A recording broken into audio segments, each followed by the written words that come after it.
The Best Years of Our Lives came out in 1946. It won Best Picture at the Oscars and is one of only two films in history to have a non-professional actor take home an Academy Award. We're covering it this week on the Golden Hour Film Podcast.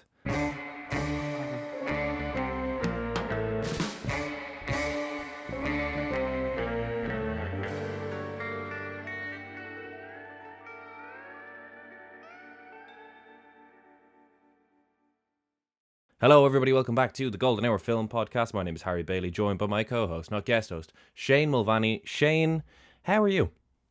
I am doing pretty well, Harry. Obviously, we're in the thick of Oscar month here on the podcast, so checking off. I think we're both actually checking off quite a few films, well, 3 or 4 films this month that neither of us have seen before. So, like I always say, exactly why I wanted to get into the podcast in the first place is to kind of give me a kick up the arse to actually watch these classics. Yeah, that's it. Last week we covered You Can't Take It With You, which is the only film from this month that I had seen, and then Shane hasn't seen any of the 4 that we're covering this month. This week is William Wyler's return to the podcast. Obviously, legendary director. Don't have to say that again. It's got a pretty fantastic stacked cast. We got Dana Andrews making his long-awaited return to the podcast. Bit of a podcast favorite. He was savage to cover in the original Noir in Where the Sidewalk Ends and Laura. You've obviously got Fredric March, who is this his podcast debut? I think it is. Yeah, I believe it is.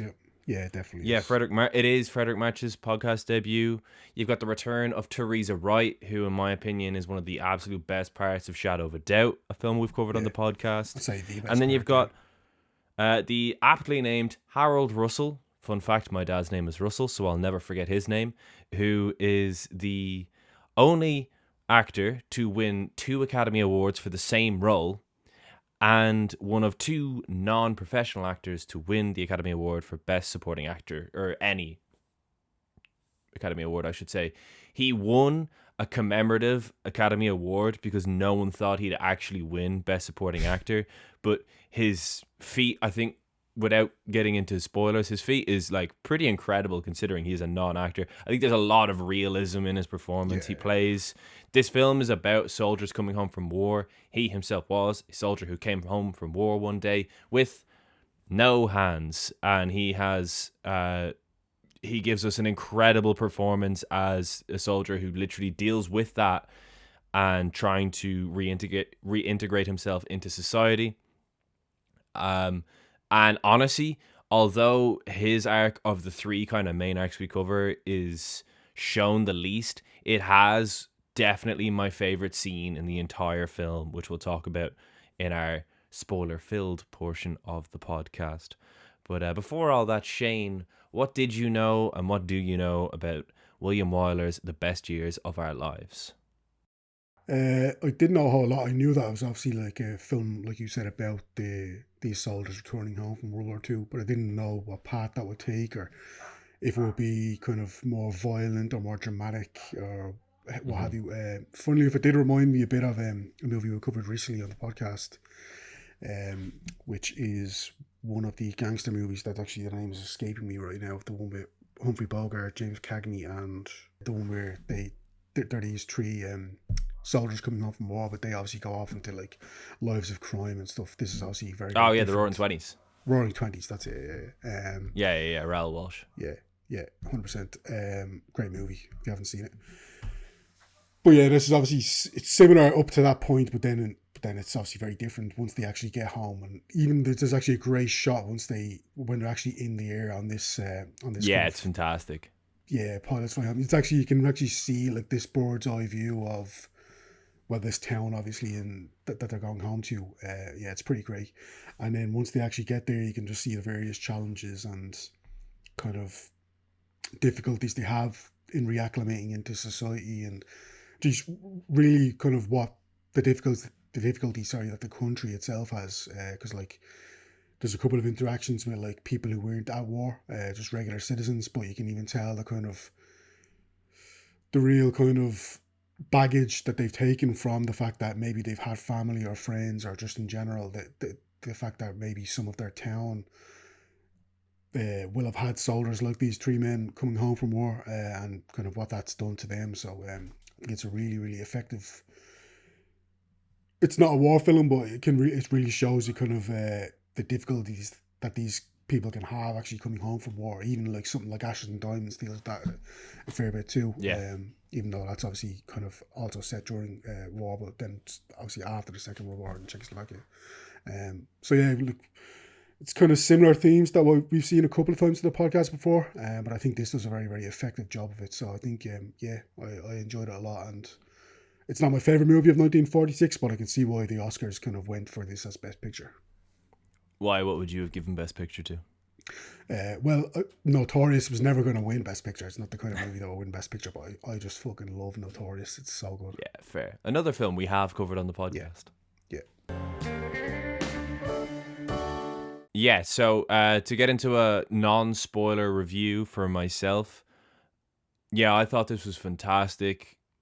As I said, there's kind of 3 separate arcs. I honestly love all 3 of them. I thought all 3 arcs were brilliant. I thought it was quite harsh that at the Academy Awards, Dana Andrews didn't get any recognition. Everyone else seemed to get glory except Dana Andrews, which I thought was harsh. I thought he's very good in this film. I do think that himself and Fredric March are both lead actors. So I can see why Fredric March then, won what he won. But I still find it quite harsh that Dana Andrews got no love for his role in this. I thought he was brilliant as Fred Derry. As you said, the cockpit shots at the beginning where you're looking over are amazing. I do wonder, I remember seeing videos of when Schindler's List came out and people coming out of the cinemas like horrified at the realism, like it really took them back. I do wonder, was there a similar thing for soldiers maybe going to see this film? Obviously, it would have been much more raw for them seeing it in 1946, like only a year after the war ended. But I wonder what it was like being a soldier and seeing this film getting so much credit in the cinema, whilst you maybe did resonate with the characters of Fred, Al, and Homer. I think Fredric March is fantastic in this film. I think Teresa Wright is brilliant. I think she's brilliant in everything I've seen her in. A really underrated actress. Really big fan of Teresa Wright, so I am. And then, as I already said, Harold Russell as Homer is fantastic. Quick, very brief story. Apparently, William Wyler was fuming when he found out that Samuel Goldwyn, obviously of MGM fame, sent Harold Russell for acting lessons. William Wyler was fuming. He did not want him to have any sort of notion of acting in his head. He wanted to give as raw a performance as he could. And boy, does he. Yeah, his performance is exceptional. And I don't think I'm missing any major performances. Myrna Loy and Kathy O'Donnell are both great as well. My favourite scene in the film is between Kathy O'Donnell and Harold Russell. What you say there? Virginia Mayo, she's in it as well as she is, yeah, wife. Of course. Yeah. Honestly, my favorite scene in the film, which we'll talk about again, I've alluded to it twice now, is between Kathy O'Donnell and Harold Russell. But this film, I mean, we've covered obviously Best Years of Our Lives. The next 3 films we cover are all very long films, and this near 3-hour film, I have to say, I didn't really feel it at all, which is a real testament considering I couldn't find anywhere to stream this. I couldn't find anywhere to rent this, so I had to watch it on a laptop, which feels wrong. I wish I could have seen this on a big screen, even on my TV, but I had to watch it on my laptop. But generally speaking, when you watch a film on a laptop, I feel like you're more prone to distraction, and I was bet into this the whole time. I really did enjoy this. What about you? Yeah, 100%. Like you said, I didn't really feel the time that much at all. Loved the 3 main performances. Loved all the supporting performances.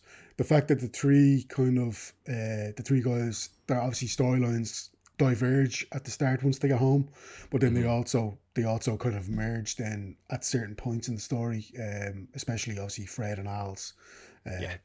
For obvious reasons, but plenty of merging going on there. Yeah, plenty of merging going on, which Al's not too happy about. But yeah, and Homer as well. He's just always he's a little bit more on the periphery, I would say. Especially like he is in a few scenes with Al and stuff where they're just hanging out and stuff. He's not even on the poster. No, and that's a shame. Obviously, like such a brilliant performance. But I can also see why. Like, I mean, look, Dana Andrews and Fredric March are the two big stars, so of course they're going to Yeah. be they're going to be marketed. But I also think Homer. It's probably by design as well because Homer does isolate himself. Like that's a big Hmm. part of his character's journey. Is he isolates himself. He doesn't want to spend time with his girlfriend. He doesn't want to spend time with his parents, or like even when they're really trying to get him to understand that that this doesn't have to define who he is, losing his arms, or his arm, sorry, that he feels maybe it's a bit of shame or a bit of embarrassment or whatever it is. He obviously isolates himself, and so it is probably for a good storyline reason that he does kind of go missing from the main plot, the main kind Yeah. of narrative at certain points of the movie. But then it does come back around at the very end in a brilliant way. And like I said, he has definitely, in my opinion, and I agree with you, the best scene of the movie, the one that just really kind of touched me in the feels. Hmm. And yeah, just I really enjoyed this movie. It is a bit Oscar baity in a way. Like if this was made Yeah. today, it would definitely get like loads of like column inches and TikToks about how it is Oscar bait. But at the same time, look at it, it was released a year after the war ended, so of course it's very fresh Exactly. in people's mind, and yeah, I think people would have definitely responded to a lot of the themes that kind of dealt with, and I think it's really well made. Like William Wyler is one of those directors. Everything I've seen him in, you can see the direction in the sense that like it's really crisp. He doesn't get in the way, but you can tell that it's just a really good, knowledgeable, safe pair of hands at the wheel. And obviously, like he's, I think, the most still to this day, the most winningest Oscar director ever. Um, and yeah, he's just a really obviously effective pair of hands, and I think he really brought this home in a strong way. Yeah, speaking of winningest Oscar directors, I released a short video. Look at us go. We have one on the channel this month, which has just come out a week ago, if I'm thinking correctly. Yeah. No, 2 weeks ago? I don't know. The time is whatever. Basically, on what if the Oscars began 10 years prior. Spoiler alert, Cecil B. DeMille gets nominated like 1,000,000,000 times every year. There's one year where he takes up 3 of the 4 slots. Like, he is just inevitable. A bit like Thanos is Cecil B. DeMille. So yeah, if you want to go and check that video out, please do feel free to. But in the meantime, it's time for us to talk in all the spoilerific glory about the best years of our lives. Shane,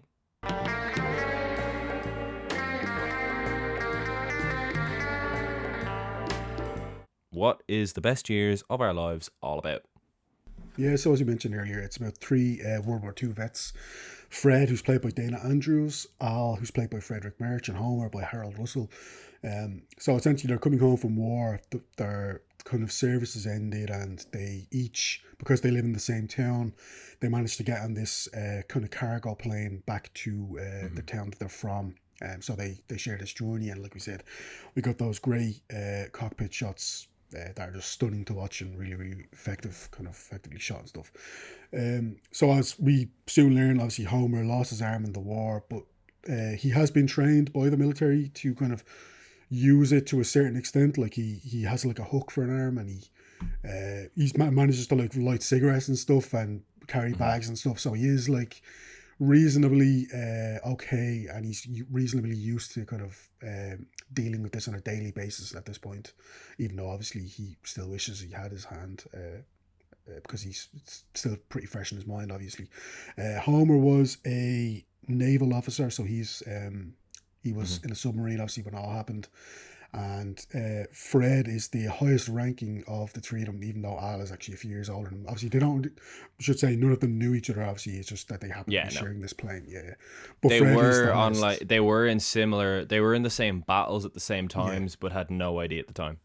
Yeah, so they each go home, obviously, to their families. And we see Homer, who's dropped off first. So his parents come out to greet him, and then his girlfriend, who lives next door to him, actually, his fiance, who lives next door to him, Hmm. greets him as well. But there's kind of a slight look of, because she hasn't actually seen his hand before, his hook for his hand hook before.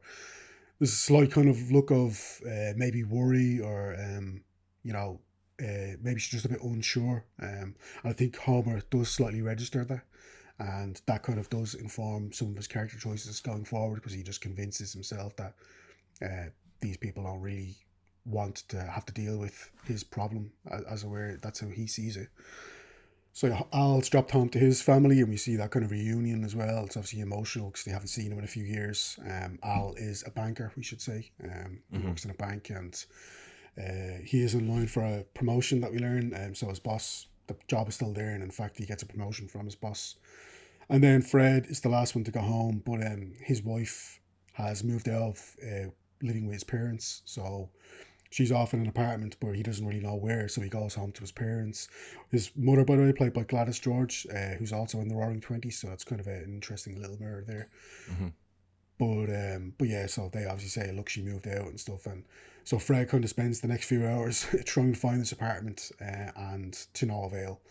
So then that night, then just by happenstance, they all happen to arrive at the same bar just to have a drink and kind of obviously celebrate the fact they're finally home from the war, and they all just arrive at this bar, and obviously they yeah, they get quite drunk. Well, certainly Fred and Al do. I think Homer and his cousin then go a little bit earlier, but certainly Fred and Al kind of enjoy the fact they're finally home.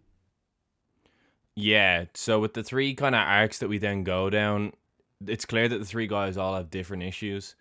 Homer's is pretty obvious. We've talked about it a few times. He basically is isolating himself from his girlfriend and his family because he feels as though they are like pitying him and staring at his hands, and he just wants things to go back to normal, even though they can't. So he, as you said, we don't see a lot of him for a portion of the film. He intentionally isolates himself from the rest of society.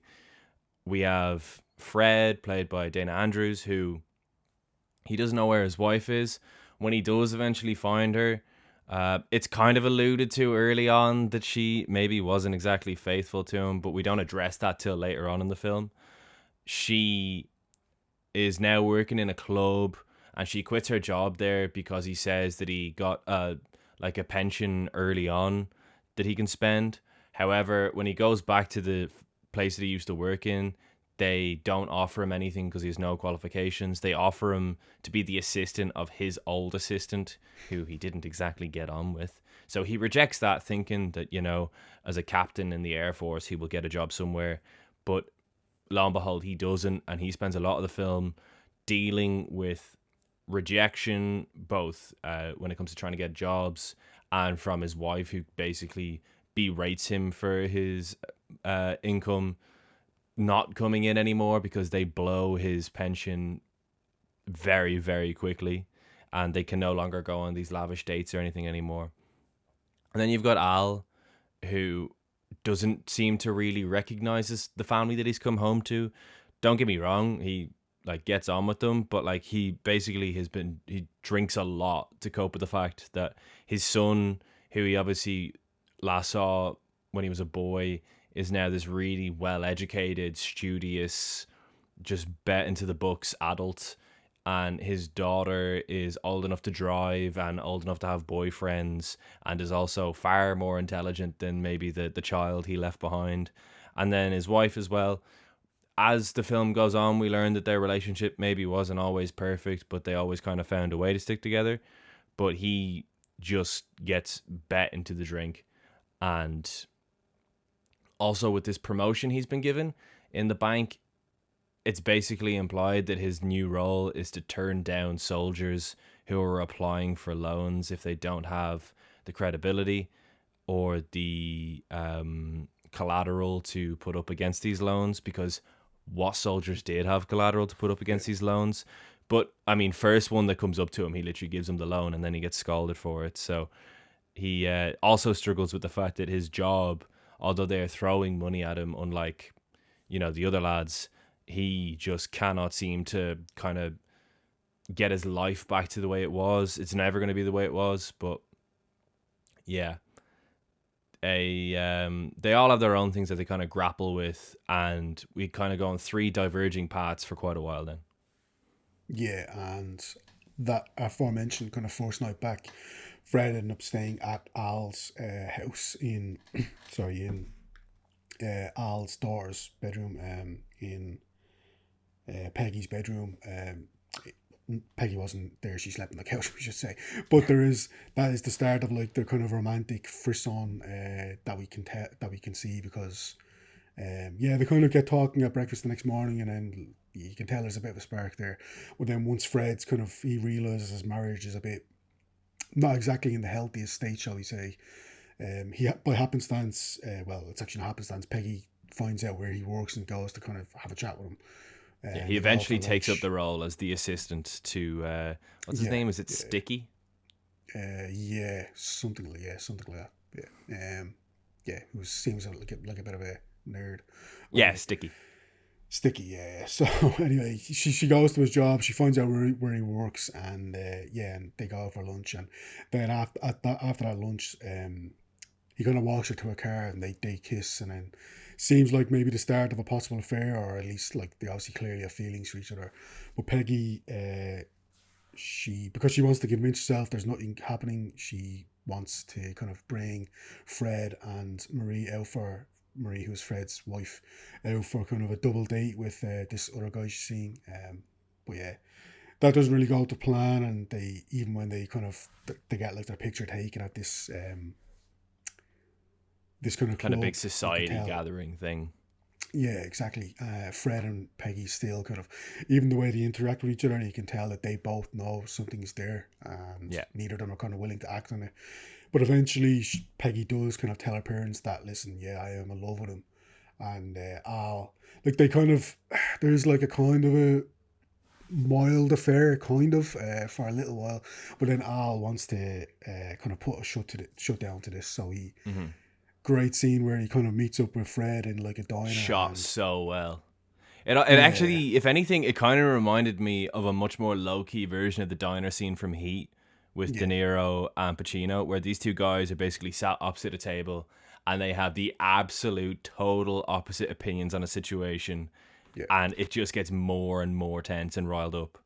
Yeah, because Al has this great scene. Fredric March has this great line where he says he doesn't want them kind of, he says, taking her love on a bootleg basis. What a line that is. He kind of eventually wears Fred down, and Fred kind of calls Peggy from the phone booth, and we don't hear the conversation, but he essentially calls the whole thing off. And meanwhile, Al is talking to Homer at the bar. Homer, again, like we said, kind of flits in and out of the main narrative.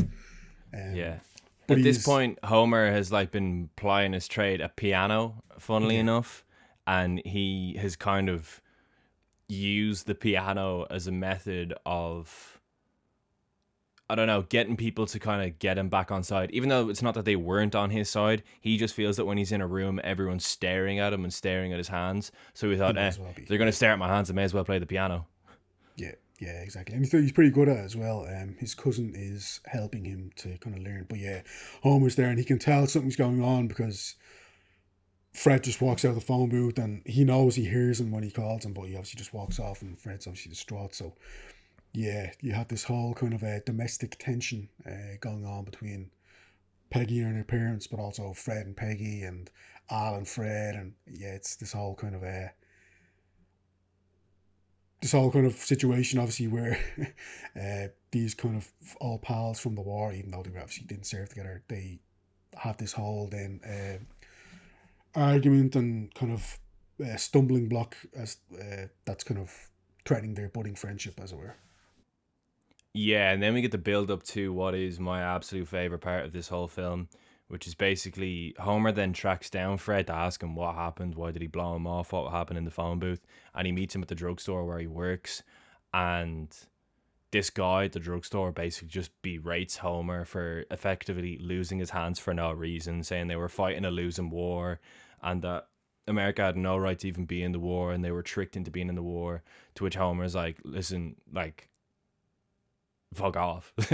Essentially, he's just like, just leave me alone, like I don't need to hear it, and the guy just won't let it go.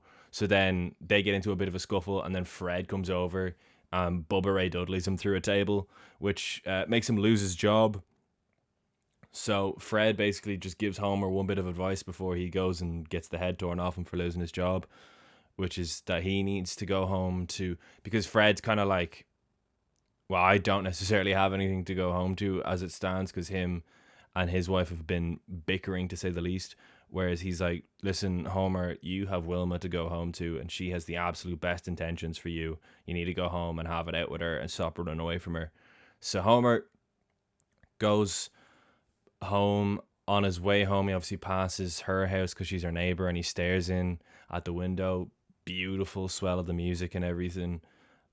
He then goes into his house, where we get this real sobering scene where he has to get his dad to take his dressing gown off him so he can take his arms off him. But he just can't sleep, so he goes back downstairs again, and then he actually catches Wilma staring in at him from outside, and he calls out to her, and she comes in. He basically puts himself down in front of her, saying, like, you need to move on. And she's like, well, my parents actually do want us to move away because you're just rejecting me. And he's like, well, I'm rejecting you because I know you're too good for me or whatever. She disagrees, so he's like, right, well, if you don't think you're too good for me, then I want you to come upstairs with me. I want you to see something. And they basically go to reenact the scene that he just had with his dad having to take the prosthetics off him for him. And he says, like, he can't do any of this stuff by himself. If the door was to close, he wouldn't be able to get himself back out. And the music swells, and he can't button his shirt, and she buttons it for him. And it's just fucking brilliant. It is the best scene in the whole film. She buttons his shirt. They realize that they are perfect for each other. She doesn't give a fuck about him not having arms. He is happy to let her help him, because his whole point, he has not been happy to let anyone help him. They kind of meet halfway. They share a kiss. Music swells. It is cinema. It is a fucking emotional scene, really tugs on the heartstrings, and it's just like, good for you, Homer, and good for you, Wilma, because the whole film Wilma has like persistently tried to win Homer back, because he has also just been rejecting her the whole film, for his own sort of self-destructive reasons. But it's also good for her that she kind of got the answer she wanted, because otherwise she was going to be moving away the following day. So yeah, that kind of, it doesn't necessarily tidy up that arc, but for now anyway, that arc is like in a good place. We finally have an arc that is like in a good place again. It is, yeah, honestly amazing. Yeah, 100%. And just as their romance is beginning to re-blossom, Fred's marriage officially hits the rocks, because he comes home and there's another actually ex-soldier there in his apartment. And it turns out, yeah, like you kind of alluded to, that maybe Marie wasn't always the most faithful wife, because, yeah, it's kind of heavily hinted that she had been having an affair with, if not this guy, then maybe someone else. But yeah, she says, look, she wants a divorce. She drops the name of the movie. Yeah, she does. Yeah, these are supposed to be the best years of our lives. Yeah. She does, in fact. And yeah, so she asks for divorce, long story short. And so, yeah, Fred has lost his wife. He has lost his job, obviously, after being fired. And he's kind of in a bad way. He goes to this, like, disused airplane kind of field where, just to kind of reminisce about old times, I suppose. But luckily, it's his lucky day, as it happens, because he managed to get a job. Yeah, it's worth noting he was there because he was going to get on a flight and just go wherever. He actually asks the guy at the counter, and this is without saying goodbye to anyone, he asks the guy at the counter what flight comes first, the one that flies furthest west or the one that flies furthest east. And whichever one it is, he says, I'll take that one. And the guy's like, you sure don't care about where you're going? Yeah. And then, as you said, whilst he's waiting on the flight, then he kind of goes out to the salvage yard of all the old World War II fighter jets and reminisces. Yeah, and he manages to get a job kind of working in the fields there. They're going to kind of reuse the old engine stuff on other kind of mechanical projects, as it were. I'm not up on the lingo or anything, but yeah, good for him. He manages to get a job kind of more in line with... even though he says, like, I don't know the skills, he goes, but look, I was a pilot and I didn't know how to fly a plane before that, so clearly I'm a fast learner and stuff. So, yeah, so brilliant scene as well in that yard where he climbs into the cockpit of one of the fighter jets, and you can just tell that he has like crazy PTSD of obviously an incident where the plane he was in caught fire, because it's all he had a nightmare about it earlier in the film, but it's all coming back to him, and William Wyler directs the shit out of that scene. Yeah, 100%. Yeah, Dan Andrews really good in this movie. Like he always is, basically. Yeah, Sylvester Bros. Shout out. So yeah, some time has passed then because he's been working at this place for a while, and it's Fred and Peggy's wedding, and so Homer's there, Al's there, Homer Peggy's and there, Peggy's. Wilma's there. Homer and Wilma's Homer wedding. and Wilma. Sorry, yeah, you're right. Yeah, Homer and Wilma's wedding. And yeah, Fred is the best man. So they kind of all the three lads kind of have little mini reunion, and you can see Fred and Peggy kind of their eyes meet across the room and stuff, and they share a couple of words. So well. Yeah, they share a couple of words of like I hear you're kind of working just now. But then as actually saying their vows, again, like you said, William Wyler just directs the shit out of this. Yeah. You can see that finally Fred and Peggy are on the same page, and finally they're kind of both at a place where they want this to work, where they don't have any obstacles in the way, and yeah, you see that lovely moment then at the end of the movie where finally they're on the same page, and obviously they embrace. Yeah, William Wyler again directs the shit out of it. So we get obviously kind of all the bit part players make up this wedding. We have like Butch, the bar owner, is playing the piano as they come up. We have all the little kids who Homer thought were staring at his hands the whole film. They like sing them up the aisle. It's all very wholesome. But William Wyler initially does show us the kind of ceremony at the top of the altar, but then for the rest of the ceremony, he just shows us Fred's point of view over the shoulder of him staring at Peggy.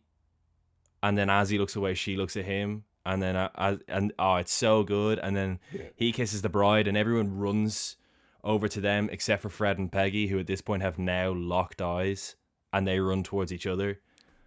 William Wyler, man. And then they embrace, and that's the end. What an ending. Yeah, very satisfying ending. You can tell like it's predictable, but it's also very effective. Like predictable is cool if you can actually stick the landing and make it kind of satisfying, and he certainly did that. Yeah, I thought this was fantastic. I gave this 4 stars out of 5. Probably one of the better Best Picture winners of the 40s, I would say. Actually, definitely one of the better Best Picture winners of the 40s, certainly that I've seen. I think everyone acting-wise is brilliant in it. I think William Wyler does an amazing job. I think the score is really interestingly used. There's very little score, or not a particularly noticeable score, except for those scenes with Homer and Wilma, which I think heighten those scenes even more. So I actually think that's a really good use of the score. I think there's some brilliant shots in here. There's like a vertigo kind of zoom on Dane Andrews' face when he's in that cockpit where he's just sweating, having PTSD. It's brilliant. As you said, the shots from above. I don't know why I struggle to formulate that sentence. At the beginning from the cockpit are brilliant. Yeah, really, really great film. Really happy that I watched it. Definitely would recommend it. Shout out to everyone involved acting wise. I know I've already said that, but like seriously, this film, for a 3-hour film, this film is littered with great performances. I feel like a lot of the films that we cover on the podcast maybe have, say, a great lead actor, lead actress, and supporting actor performance, or the odd one will maybe have a great actress and supporting actress. But like very rarely is there like an ensemble film that we cover on the podcast, and this is like a big ensemble film where everyone's amazing. Obviously last week we did You Can't Take It With You, but like in that case I couldn't help but feel like the supporting actors outshone everyone, whereas in this I feel like everyone really is bringing their A game. And yeah, as far as like best ensemble cast goes, this is one of the better ones that we've covered on the podcast ever, I'd say. What about you, Shane? Yeah, I gave this 4 stars as well. Really loved it. Definitely one of the strongest kind of Best Picture winners of the 30s and 40s that I've seen. I think what's interesting about this is, even though it's beautifully shot and really cinematic, and William Wyler does a brilliant job, this is the kind of, because as you said, it's very actor driven, like it's very performance based dialogue, and even the staging of scenes and the blocking and stuff.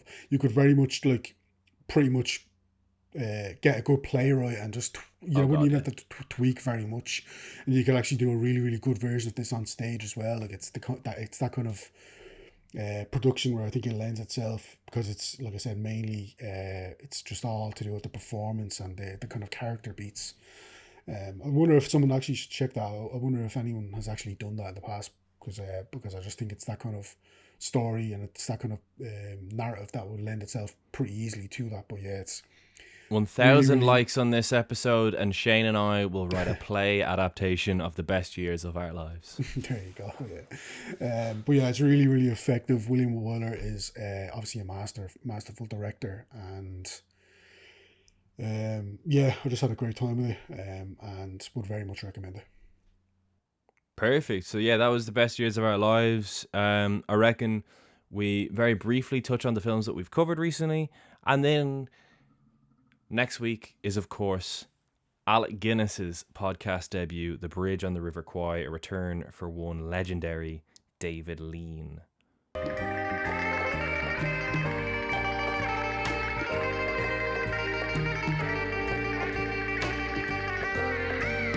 So yeah, I have watched a few films of varying quality.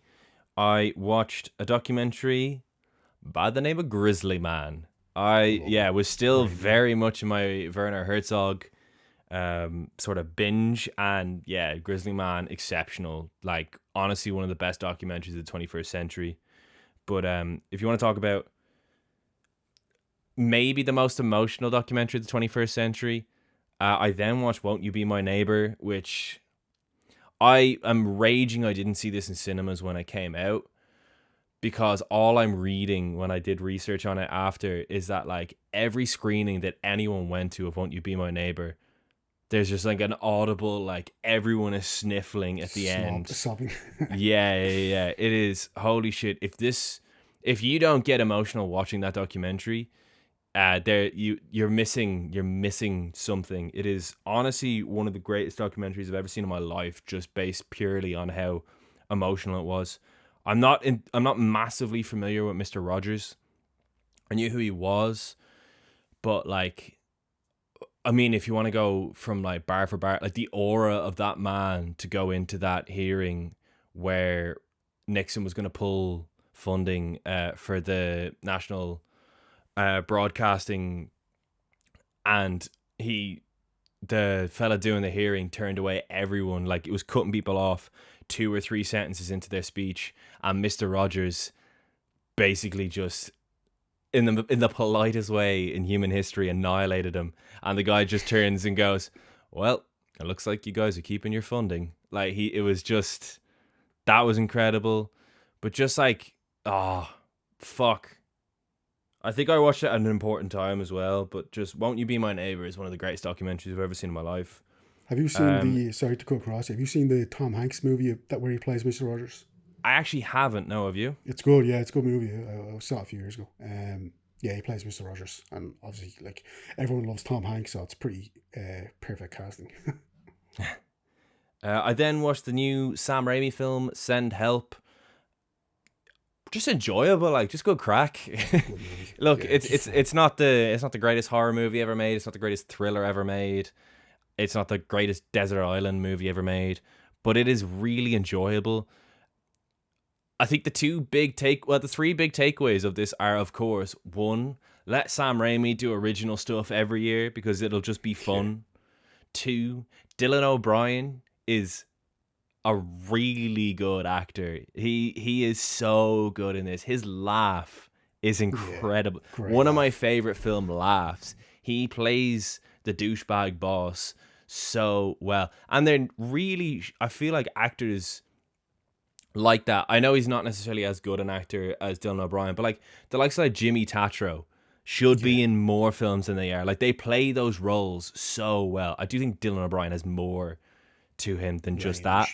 But, like, those kind of actors should be occupying douchebaggy roles in films more, because not to get too spoilery, but the scene where he's on the makeshift raft and he turns around and Rachel McAdams' character is, like, waking up on the beach, And he turns around and he just goes, "Fuck you, Linda," is so good. It is so funny.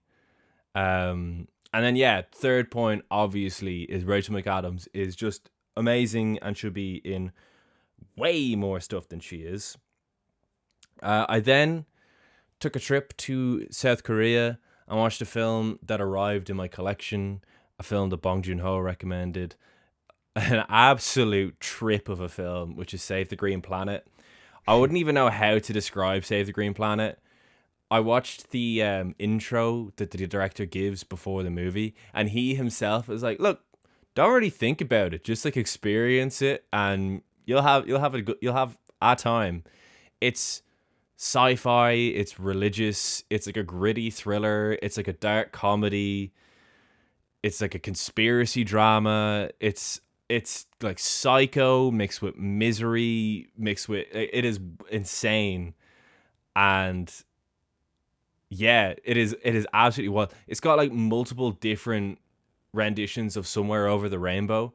The first one is very funny because yeah, in the opening scene, this guy who thinks that aliens are taking over the earth and that D-Day is in days kidnaps this big CEO, and then Somewhere Over the Rainbow, like a real heavy metal version of it, plays as he's like speeding. It's class. It's great crack. I actually still haven't seen Begonia, but apparently this was like Begonia, but 22 years ago and Korean.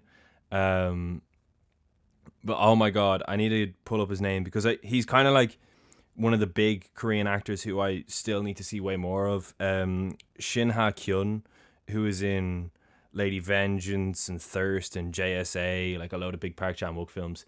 He is the main guy in this, and he is unbelievable.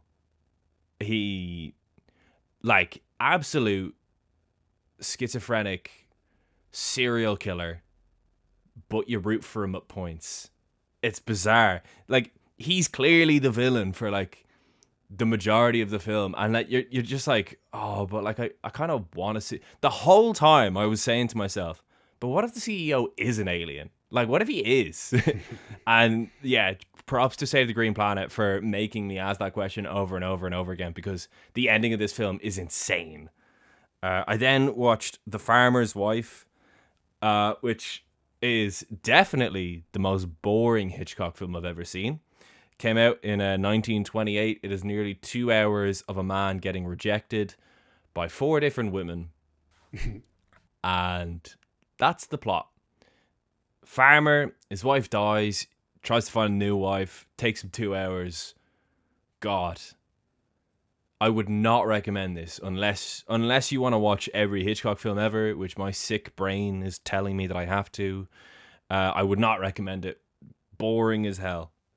There's like one shot where he zooms in on some cakes on a table, which I was like, oh, and then loses all the sauce again. All the sauce in that film was concentrated into that one scene, that one shot.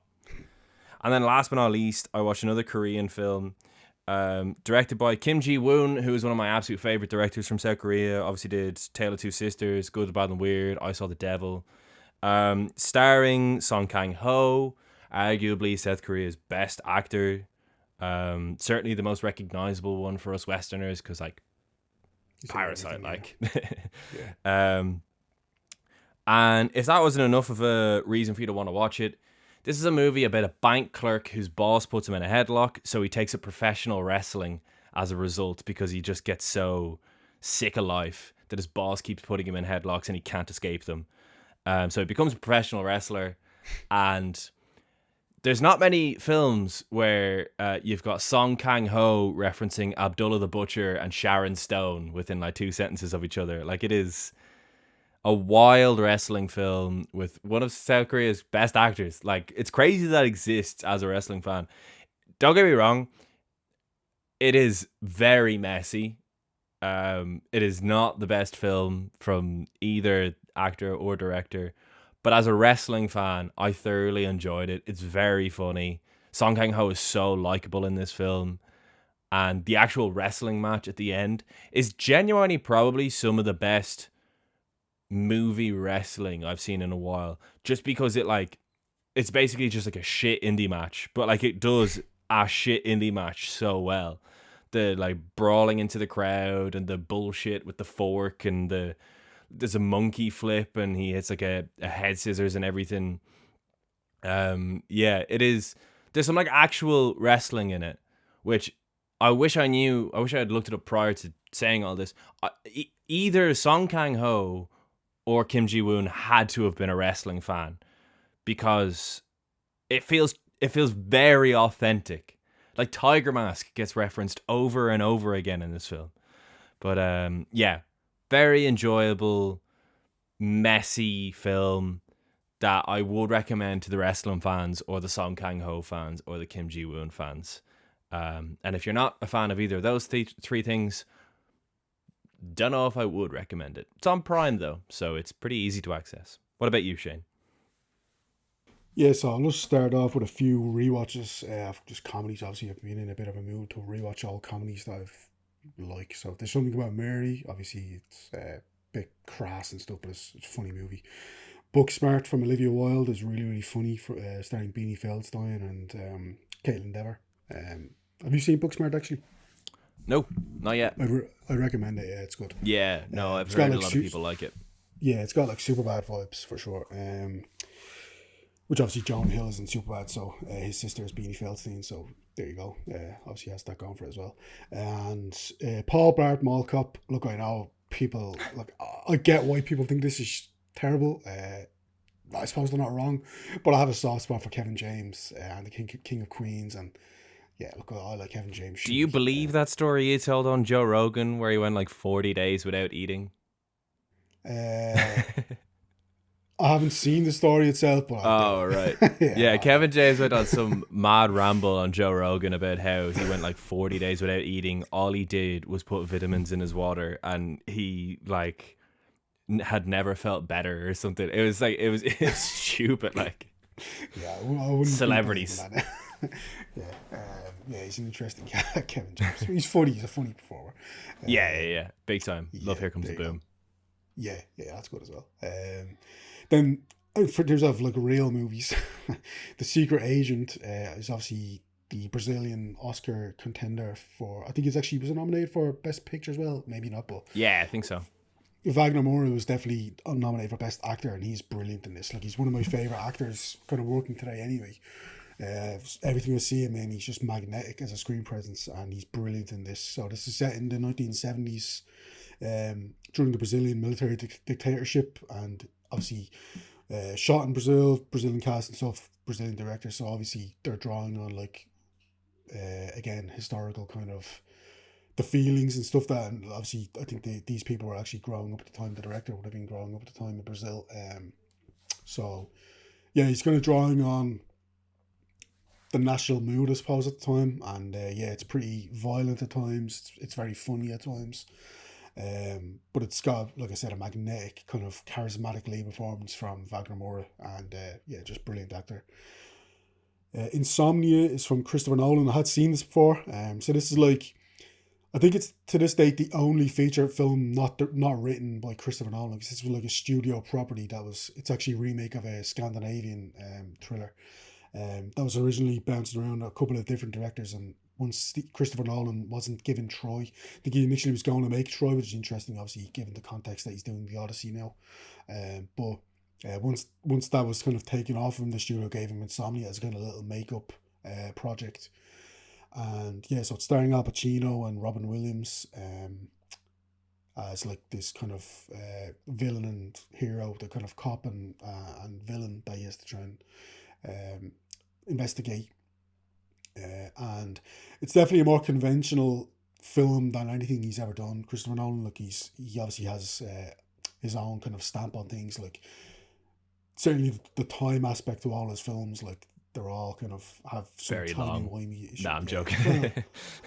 Well, I disagree about that now. They're not long enough, I say. Yeah. But yeah, like it's a good movie. If you haven't seen it, I definitely recommend that. If you're a Christopher Nolan completionist, I definitely recommend it. But yeah, it's more conventional than his usual kind of movies. But it does have like a weird cat and mouse kind of aspect to it. Not weird, but a very intriguing cat and mouse aspect to it, because the criminal gets like a very incriminating piece of evidence on a cop, and is he going to kind of reveal this, or are they going to actually kind of work together to kind of both get what they want? So it's definitely got some intriguing things about it. Good movie. And Waste Man is a British prison set movie starring David Johnson, who's a brilliant actor. Everything I've seen him in, he's brilliant in. So he plays this prisoner who's shortly going to be getting released from prison. He learns, but then he gets a new cellmate who he starts kind of importing drugs into the prison, and he's quite violent as well. And obviously, if you get caught with drugs in your cell, then obviously he's going to get a lot more tacked onto a sentence. So he's got like a lot of reasons as to kind of not want this guy in the cell anymore, and also he kind of wants to reconnect with his estranged son on the outside, who he has actually never met because he's been in prison for 13 years. So basically, since very shortly after his kid was born, he was sentenced to prison. So he obviously wants to kind of build a relationship with his son as well, who's now a teenager. And so it's got a bunch of reasons, obviously, as to why he needs to kind of stay on the straight and narrow before he gets out of prison. But yeah, things keep popping up, and it's a very kind of uncompromising, violent kind of thriller with a great lead performance from David Johnson, and Tom Blythe is very good as well as his cellmate. And yeah, if you're looking for a kind of gritty, no holds barred kind of thriller, I would definitely recommend it, and that's still in cinemas, I believe. So yeah, if you're looking for something to go and see in the cinema, I would say that's a pretty good bet, and yeah, that's what I've seen. Fantastic. Next week is the return, as I said earlier, of David Lean to the podcast. It is the podcast debut of Alec Guinness. You are about to listen to us discuss both of our first times experiencing the bridge on the River Kwai. And yeah, safe to say we both probably did enjoy it. If you've not seen it, go watch it between now and next Friday. But in the meantime, I have been Harry Bailey. I have been Shane Mulvaney. And we will see you all next week for the bridge on the River Kwai. Goodbye.